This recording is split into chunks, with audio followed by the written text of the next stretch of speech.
Este relato es una obra de ficción, por lo tanto, se aleja de la realidad para ofrecer una experiencia imaginativa. Los personajes, eventos y escenarios descritos en esta historia son producto de la creatividad del autor. En un pueblo donde el mar murmura secretos que el sol no puede iluminar, un pescador encuentra una mano de oro atrapada en sus redes. A primera vista, es un hallazgo sorprendente, pero en realidad es una trampa mortal que desata una maldición ancestral.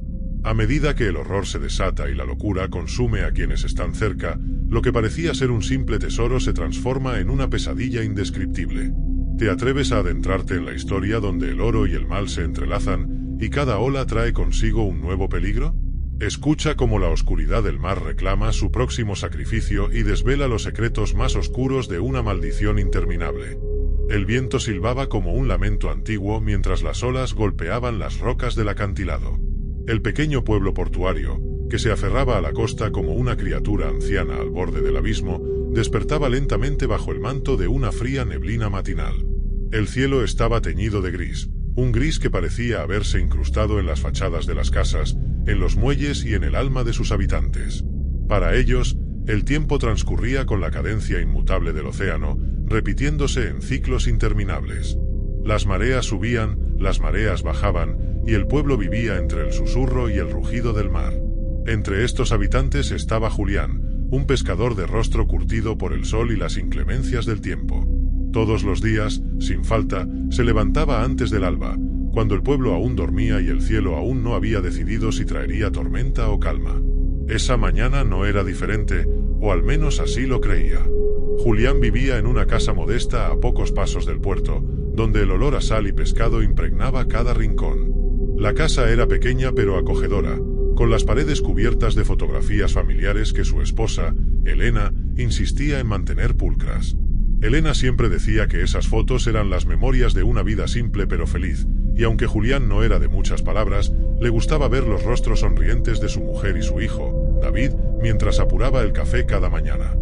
David tenía apenas 10 años, pero ya hablaba como si fuera un viejo lobo de mar. Era inquieto, curioso, y le encantaba acompañar a su padre en los días que no tenía escuela, aunque Julián prefería no llevarlo cuando las aguas se ponían peligrosas. Esa mañana, sin embargo, el niño dormía profundamente, mientras su madre preparaba la cesta con el almuerzo de Julián, como siempre hacía.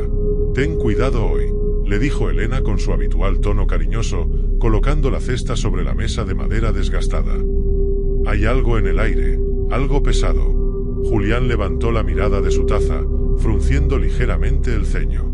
Elena siempre había sido sensible a los cambios en el clima, a las señales del mar. No era algo de lo que hablara abiertamente, pero él lo había notado a lo largo de los años. «Será la niebla», respondió él con voz grave, mientras se levantaba para ajustarse la chaqueta de lona que lo protegía del frío húmedo. «No tardará en despejarse». Elena no dijo nada más, pero en sus ojos claros se veía la inquietud. Besó la frente de su esposo y lo despidió en la puerta, mirando cómo se alejaba hacia el puerto, envuelto en la bruma. El muelle estaba tan silencioso que los pasos de Julián resonaban en la madera húmeda como si estuviera caminando sobre un tambor hueco. Varios barcos estaban amarrados, balanceándose al ritmo de las olas, como si fueran hojas caídas en un lago. El Santa Clara, su modesto barco pesquero, lo esperaba en el mismo lugar de siempre, con las redes recogidas y las velas plegadas, listo para zarpar. Subió a bordo con la familiaridad de quien lo ha hecho 1000 veces antes. Cada cuerda, cada tabla del barco parecía parte de su propia carne y hueso. El mar, para Julián, era más que un trabajo.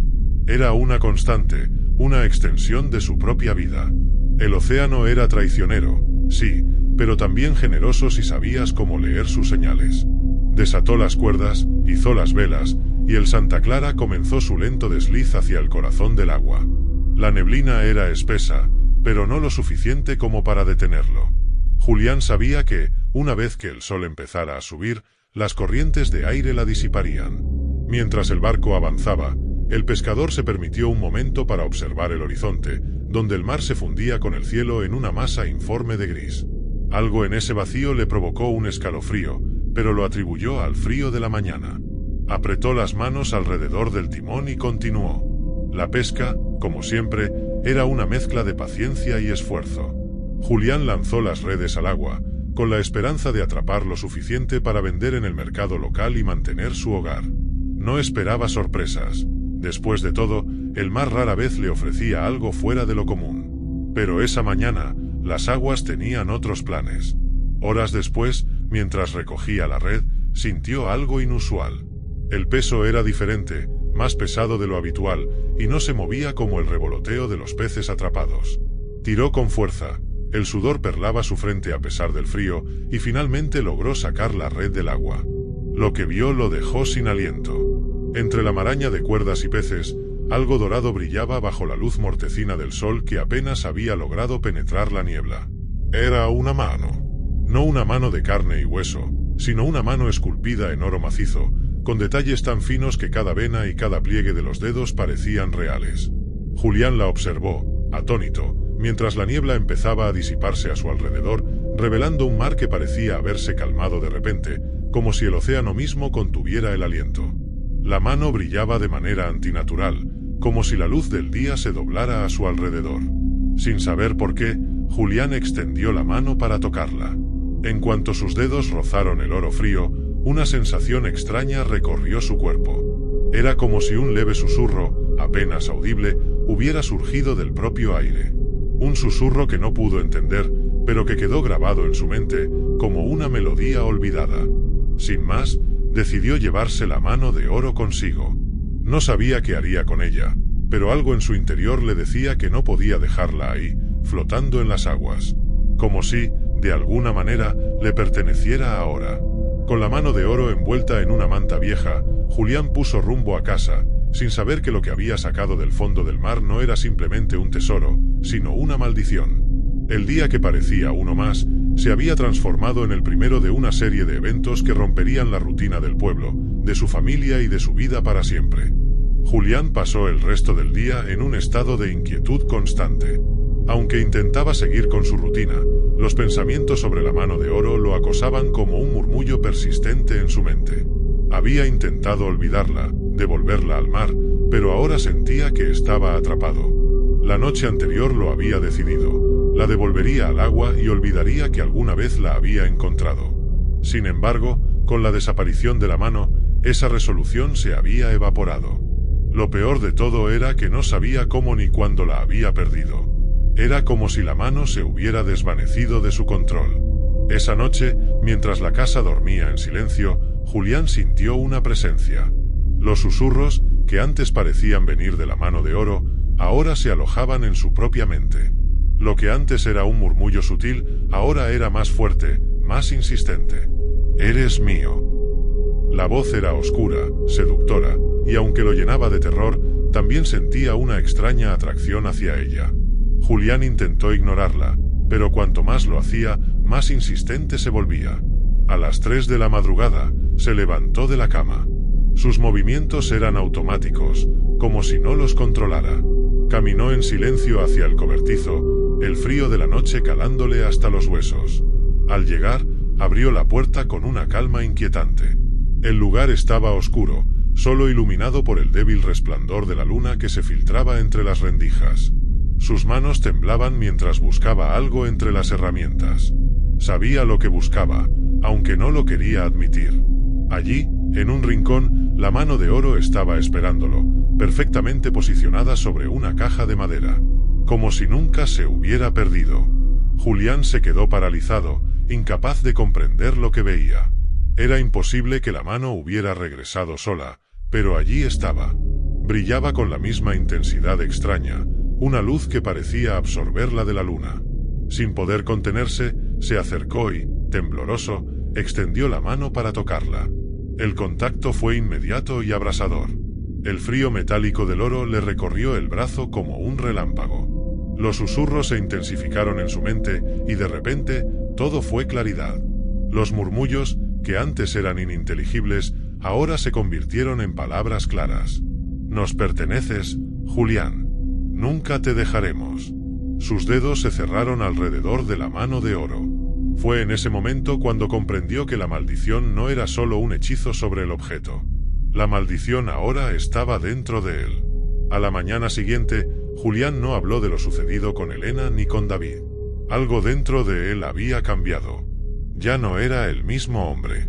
Las voces seguían hablando, susurrando planes oscuros y secretos antiguos. Le decían cosas sobre el mar, sobre el destino y sobre la muerte. No podía escapar de ellas, y aunque quería luchar, se sentía cada vez más atrapado. Elena notó su cambio casi de inmediato. Al principio pensó que era cansancio, una consecuencia del trabajo duro en el mar, pero había algo más. Julián parecía más distante, más frío. Su sonrisa había desaparecido por completo, y sus ojos estaban llenos de una oscuridad que nunca antes había visto. Esa tarde, mientras recogía las redes y preparaba el Santa Clara para otra salida al mar, Julián sintió que las voces se volvían más fuertes, más claras. Eran como un coro maligno que lo arrastraba hacia lo inevitable. El mar te llama. Sabes lo que tienes que hacer. Por más que intentara ignorarlas, esas palabras se repetían una y otra vez. En algún momento, sin darse cuenta, se encontró de pie en el borde del muelle, mirando las aguas oscuras. La mano de oro, que había guardado en su chaqueta, parecía quemar a través del tejido, pulsando con una vida propia. El precio del oro es sangre. Julián sintió que su corazón se aceleraba. Sabía que no podía seguir así. Tenía que deshacerse de la mano, lanzarla al fondo del mar donde pertenecía. Pero al mismo tiempo, algo en su interior lo detenía. ¿Y si la mano era suya? ¿Y si ese oro maldito le otorgaba un poder más allá de su comprensión? Esa noche, mientras el pueblo dormía, Julián se dio cuenta de una verdad que había estado evitando. No era solo la mano la que estaba maldita. Él estaba maldito. Había cruzado una línea invisible y ahora no había marcha atrás. Con el cuerpo tenso y el corazón acelerado, regresó a casa. Mientras caminaba por las calles vacías del pueblo, las luces de las casas parecían parpadear y apagarse a su paso. Algo se acercaba, algo que no podía evitar. Y en lo más profundo de su ser, Julián sabía que el mar no lo dejaría en paz hasta que pagara el precio que le exigía. El amanecer trajo consigo un ambiente pesado en la casa de los Vargas. Aunque el sol asomaba débilmente entre las nubes, no lograba disipar el frío que Julián sentía en su interior. Durante la noche, las voces no lo habían dejado descansar, y la sensación de inquietud lo consumía. Sabía que algo en él había cambiado de manera irreversible. Ahora, no podía escapar del destino que lo aguardaba. Elena notó su estado, como era de esperarse.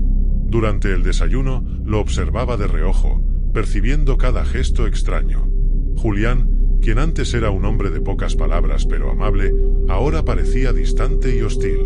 Las pocas veces que cruzaba miradas con ella, sus ojos parecían vacíos, como si ya no fueran los de su esposo.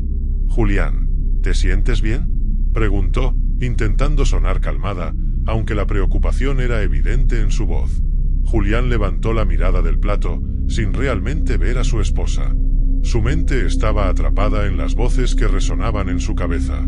Aunque sabía que debía responderle, las palabras no salían.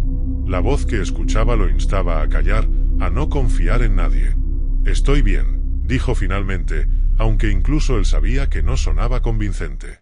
Elena frunció el ceño, no satisfecha con su respuesta. David, que hasta entonces había permanecido en silencio, miró a su padre con curiosidad. El niño no entendía qué pasaba, pero había algo en la manera en que su padre se movía y hablaba que lo asustaba. «Papá, ¿vas a pescar hoy?», preguntó, con la inocencia de un niño que no podía prever lo que se avecinaba. Julián no respondió de inmediato. En su mente, las voces comenzaban a mezclarse con pensamientos violentos, oscuros, que antes nunca habían tenido lugar en su vida. No quería llevar a su hijo con él. Algo en lo profundo de su ser le advertía que el mar, esa vasta extensión que había sido su hogar durante tantos años, ahora se había convertido en un abismo peligroso. El oro, con su maldición, lo estaba arrastrando hacia él. «No, hoy no». Su respuesta fue brusca, casi cortante. David bajó la cabeza, decepcionado, mientras Elena seguía observando a su esposo, cada vez más preocupada. Sabía que algo no estaba bien, pero no podía precisar qué. Esa noche, mientras los tres cenaban en un silencio incómodo, Elena decidió que era hora de enfrentar la situación. «Julián, no puedo seguir fingiendo que todo está bien. Estás actuando extraño, más frío, más distante. Esto no es normal. Su voz temblaba un poco, pero había una firmeza en sus palabras que no se podía ignorar. Creo que deberías ir a ver a un médico. Por un instante, la habitación se llenó de un silencio tan espeso que parecía que el tiempo se había detenido. Julián dejó de masticar y levantó lentamente la cabeza. El brillo en sus ojos había cambiado. No era el cansancio del trabajo o la preocupación lo que los había oscurecido, era algo más profundo, más inquietante. No necesito un médico, respondió, su tono seco y cortante. Julián, algo te está pasando. Te amo, pero no puedo seguir viendo cómo te hundes en esto sin hacer nada. Tenemos que buscar ayuda, insistió Elena, su voz ahora impregnada de una mezcla de miedo y desesperación. De repente, algo en Julián se rompió. Sintió un estallido de furia, como si las palabras de su esposa fueran un ataque directo a su ser. Las voces en su cabeza comenzaron a gritar, más fuerte que nunca. No puedes escapar. El mar reclama su pago. Ya basta, gritó, golpeando la mesa con tal fuerza que los platos temblaron. La furia lo consumía, y sentía que estaba perdiendo el control. Elena y David lo miraron horrorizados. Nunca antes habían visto a Julián de esa manera. Las manos del pescador temblaban, y su respiración era pesada. Su rostro, antes cálido y sereno, estaba ahora deformado por una furia inexplicable.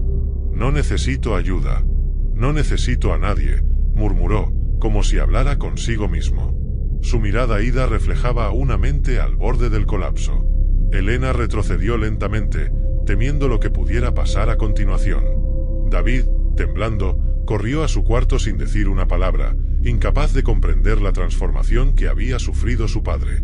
Esa noche, Elena no durmió. Se quedó despierta, vigilando a Julián desde su lado de la cama. Lo veía moverse inquieto, murmurar en sueños, con un rostro que no reconocía. La oscuridad en él era palpable, y sabía que el hombre con quien se había casado estaba desapareciendo. El aire en la casa de los Vargas se sentía más pesado esa mañana. Elena, sin haber dormido en toda la noche, intentaba mantener la compostura mientras preparaba el desayuno. David seguía en su habitación, asustado, sin saber qué hacer después de la explosión de ira de su padre la noche anterior. Julián, en cambio, estaba sentado a la mesa, con los ojos clavados en un punto indefinido del suelo. Su mente estaba envuelta en una bruma oscura, mientras las voces no cesaban de susurrar en su cabeza. El precio del oro es sangre, le decían. El mar reclama lo que es suyo. Los murmullos eran como una corriente invisible que lo arrastraba, y ya no podía luchar contra ellos. Julián sentía la tensión en su cuerpo, sus manos temblaban y un sudor frío le recorría la frente. Algo estaba a punto de romperse. Elena se acercó lentamente, con un plato de comida en la mano. Sus movimientos eran cautelosos, como si no quisiera provocar otra reacción violenta. Sabía que lo que fuera que atormentaba a su esposo iba más allá del cansancio o del estrés. Era algo mucho más oscuro. Julián, deberíamos hablar, comenzó, su voz casi un susurro. Pero no terminó la frase. Antes de que pudiera decir más, Julián se levantó bruscamente de la mesa, tirando la silla al suelo. Su rostro estaba deformado por una furia incontrolable, y sus ojos, esos ojos que antes brillaban con bondad, ahora eran pozos de locura. «No quiero hablar», gritó, con una voz que no parecía la suya. Elena retrocedió, instintivamente poniendo las manos frente a ella como un escudo. Su corazón latía con fuerza, y un miedo profundo la invadió. Jamás había visto a Julián así. Su esposo siempre había sido un hombre tranquilo, incluso en los peores momentos, pero ahora era como si una bestia salvaje hubiera tomado su lugar. «Julián, por favor, no hagas esto», suplicó, con lágrimas en los ojos. Pero él no la escuchaba. Las voces en su cabeza eran ensordecedoras, y solo una palabra resonaba con claridad: sangre. Sus manos, que antes habían sido tan gentiles, ahora temblaban con el impulso de la violencia. El cuchillo sobre la mesa, que hasta ese momento había pasado desapercibido, brilló ante sus ojos como una invitación irresistible. Antes de que pudiera detenerse, lo tomó con fuerza. El metal frío en su mano lo ancló a una única idea: el mar necesitaba un sacrificio. Elena vio el movimiento y, aterrorizada, Trató de retroceder, pero fue demasiado tarde. Julián, movido por una fuerza que no podía controlar, alzó el cuchillo y lo hundió en el pecho de su esposa. El grito de Elena resonó por toda la casa, pero se apagó rápidamente, reemplazado por el goteo suave de la sangre que manchaba el suelo de madera. Julián se quedó congelado, con la mano aún apretando el mango del cuchillo. Los susurros en su mente se silenciaron por un momento, como si el sacrificio hubiera calmado la furia que lo consumía. Pero entonces, una risa baja y cruel comenzó a resonar en su interior. No es suficiente. Nunca es suficiente. David, que había escuchado el grito de su madre, bajó corriendo las escaleras. Su corazón latía con fuerza, y el miedo lo impulsaba. Al llegar a la cocina, la escena que encontró fue algo que nunca olvidaría. Su madre yacía en el suelo, en medio de un charco de sangre, con los ojos abiertos pero sin vida. Su padre estaba allí, de pie, con el cuchillo aún en la mano y la mirada perdida. David sintió que sus piernas se debilitaban, pero no tuvo tiempo de procesar el horror. Sabía que tenía que hacer algo o él sería el siguiente. «Papá», susurró, con la voz temblorosa, esperando que de alguna manera Julián volviera a ser el mismo. Pero Julián no lo escuchaba. Las voces en su cabeza rugían de nuevo, exigiendo más. «El mar necesita más sangre», le decían, y sus ojos, ahora completamente vacíos, se posaron en su hijo. David entendió lo que iba a suceder antes de que su padre siquiera se moviera. El instinto de supervivencia lo impulsó a correr. Sin mirar atrás, salió de la casa a toda velocidad, con los gritos de su padre resonando en sus oídos. «No puedes escapar, David. El mar te llevará a ti también». El niño corría por las calles del pueblo, con el corazón a punto de estallar en su pecho. Los pocos transeúntes que lo vieron no entendieron lo que estaba ocurriendo hasta que fue demasiado tarde. David llegó a la comisaría, casi sin aliento, y gritó desesperado por ayuda. mi papá ha matado a mi madre», sollozó entre jadeos. Los policías, sorprendidos por el pánico en los ojos del niño, no dudaron en seguirlo de regreso a la casa. El sol se estaba poniendo cuando la escena en la casa de los Vargas comenzó a calmarse. Los oficiales habían acordonado el lugar y llevado a David al centro médico para ser atendido. La casa estaba desordenada, un testimonio mudo del caos que había tenido lugar allí. El cuerpo de Julián yacía en la cocina, inmóvil, mientras las luces de las sirenas iluminaban la noche con una intensidad incesante. Elena, aún en el suelo, había sido cubierta con una manta blanca, una triste señal del final. Los policías se movían con rapidez y precisión, tratando de recopilar pruebas y entender qué había llevado a Julián a cometer tal atrocidad. La escena era dantesca, y el silencio que la rodeaba estaba cargado de una tristeza abrumadora. Mientras tanto, un grupo de curiosos se había congregado a distancia, observando desde las sombras, murmurando sobre lo que había sucedido. Los rumores sobre la mano de oro se extendieron rápidamente, mezclándose con las historias antiguas sobre maldiciones y fenómenos inexplicables que rodeaban el mar. En el centro médico, David estaba sentado en una sala de espera, con una manta sobre los hombros. El personal médico había sido amable, pero la angustia en sus ojos era palpable. El niño había visto cosas que no podía comprender del todo. Su mente intentaba reconstruir la normalidad, pero el trauma era profundo y había dejado cicatrices invisibles. Un médico se acercó a David y se inclinó para hablar con él con suavidad. «David, tus heridas físicas están bien, pero necesitamos hablar sobre lo que sucedió. Sé que ha sido un día muy difícil para ti, pero tu bienestar emocional también es importante. ¿Hay algo que quieras contarme?» David miró al médico con ojos vacíos. No sabía por dónde empezar. Había visto a su madre caer, y su padre se había transformado en un monstruo. Todo lo que podía pensar era en escapar de ese lugar, alejarse del recuerdo de la tragedia. El médico, comprendiendo que el niño necesitaba tiempo, asintió y se alejó para dejarlo en paz. Mientras tanto, en la casa de los Vargas, los investigadores estaban trabajando para entender la fuente del caos. Al revisar el lugar, encontraron el cuchillo ensangrentado y la mano de oro escondida en el rincón del cobertizo. A simple vista, parecía un objeto común, pero su brillo dorado y la energía inquietante que emanaba de ella daban testimonio de su naturaleza maldita. Uno de los oficiales, al observar la mano de oro, se sintió atraído por ella. Era como si el objeto tuviera un magnetismo propio, una fuerza que lo llamaba. Aunque sabía que debía mantener la calma y continuar con la investigación, no pudo evitar un sentimiento de inquietud que se instaló en su pecho. «¿Qué es esto?», preguntó otro oficial, mirando el objeto con curiosidad. «No estoy seguro», respondió el primero, «pero algo me dice que esto tiene algo que ver con lo que ocurrió aquí. Tendremos que enviarlo al laboratorio para un análisis más detallado». Esa noche, mientras los habitantes del pueblo dormían en sus camas, la calma parecía haber vuelto, aunque con una sensación de inquietud persistente. El mar, que había sido testigo de toda la tragedia, mantenía su silencio implacable. Las olas seguían rompiendo en la costa, indiferentes a la tragedia humana que se había desarrollado en su proximidad. La mano de oro, ahora envuelta en una bolsa de evidencia, reposaba en la parte trasera de la furgoneta de la policía. A medida que la noche avanzaba, la bolsa comenzó a brillar débilmente, como si una fuerza interna estuviera tratando de liberarse. La maldición aún no había terminado su curso. A la mañana siguiente, los oficiales encontraron la furgoneta vacía. La bolsa que contenía la mano de oro había desaparecido, dejando solo un rastro de arena dorada en el lugar donde había estado.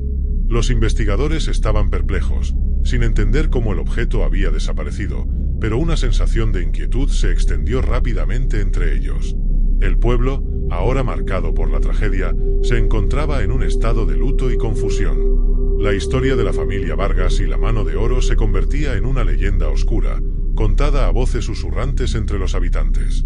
Aunque el tiempo seguía su curso, la presencia de la maldición no se había ido. La mano de oro, con su poder oscuro e indomable, se había librado una vez más del control humano.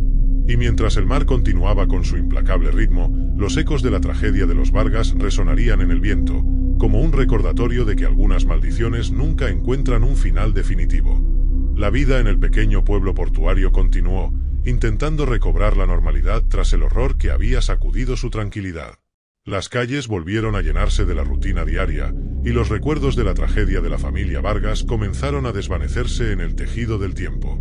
Sin embargo, una sombra persistía, un eco de lo que había ocurrido. Los rumores sobre la mano de oro se convirtieron en una leyenda local, contada en susurros a aquellos que llegaban al pueblo. Algunos decían que el objeto había regresado al mar, otros aseguraban haber visto su brillo dorado en las profundidades oscuras de la noche. Sin importar la versión, una cosa era cierta: la maldición no había sido erradicada. Un año después, en una noche sin luna, un pescador nuevo, ajeno a la historia del pueblo, lanzaba su red al mar con esperanza y determinación. El mar, siempre indiferente, aceptó la red con una calma inquietante. Cuando el pescador finalmente comenzó a sacar su captura, su sorpresa fue grande al encontrar un objeto dorado enredado entre los peces. La mano de oro había vuelto a la superficie, su brillo resplandeciente reflejaba la luz tenue del amanecer.